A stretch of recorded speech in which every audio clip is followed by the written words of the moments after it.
पुण्य माझे फळास आले, पुण्य माझे फळास आले, नाते हे जुळले, नाते हे जुळले.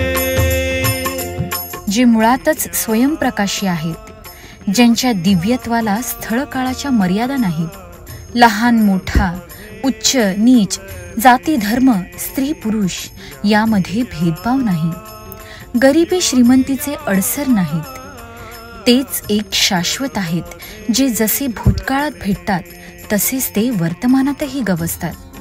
त्यांच्या पदस्पर्शाची दिव्यता एवढी की काट्याकुट्यांचा मार्गही सुगम व्हावा.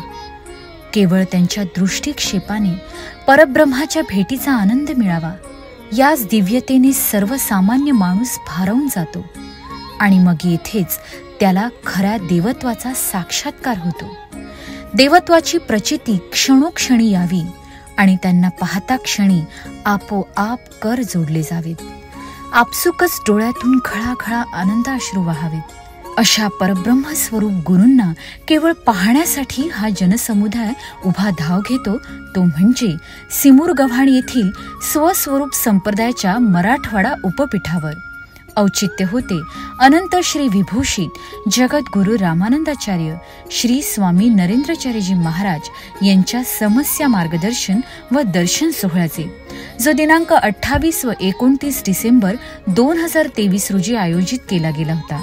परमपूज्य जगद्गुरु श्रींचे धूमधडाक्यात कार्यक्रमस्थळी आगमन झाले.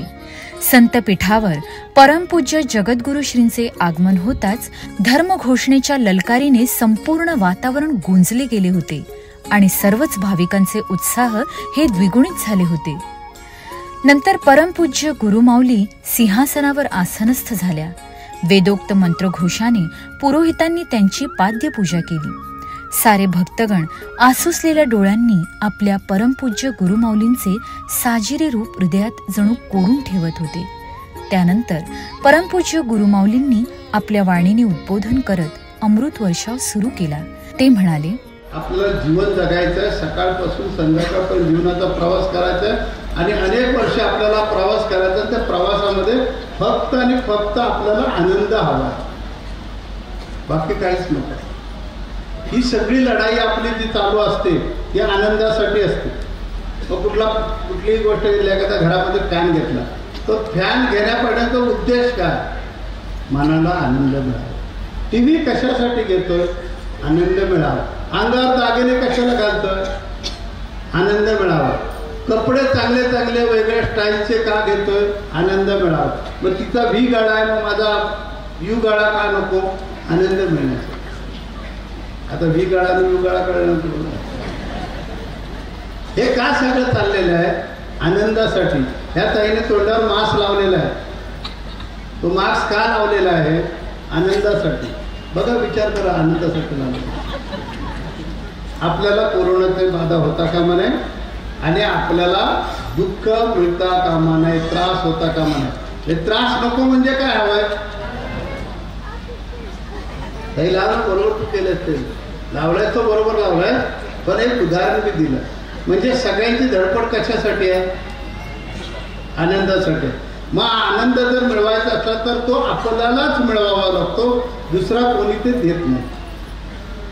आपल्यालाच आनंद मिळवावा लागतो. आनंदाची निर्मितीच आपल्यामध्ये आहे. मग आनंद तुम्हाला हवा असेल तर तुम्हाला जीवनामध्ये व्यवस्थित वागता आलं पाहिजे,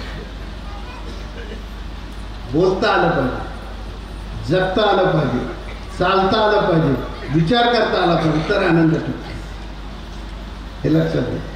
आनंद जर टिकवायचं असेल तर आपल्याला बोलायचं कसं, चालायचं कसं, वागायचं कसं, जगायचं कसं, राहायचं कसं, काय केलं पाहिजे, काय करता कामा नये, हे बिनचूक कळलं पाहिजे. एका गोष्टीला 3च पर्याय असतात. एक चूक, दुसरा बरोबर आणि तिसरा बिनचूक. बिनचूक तिकडे गेलात ना की आनंद.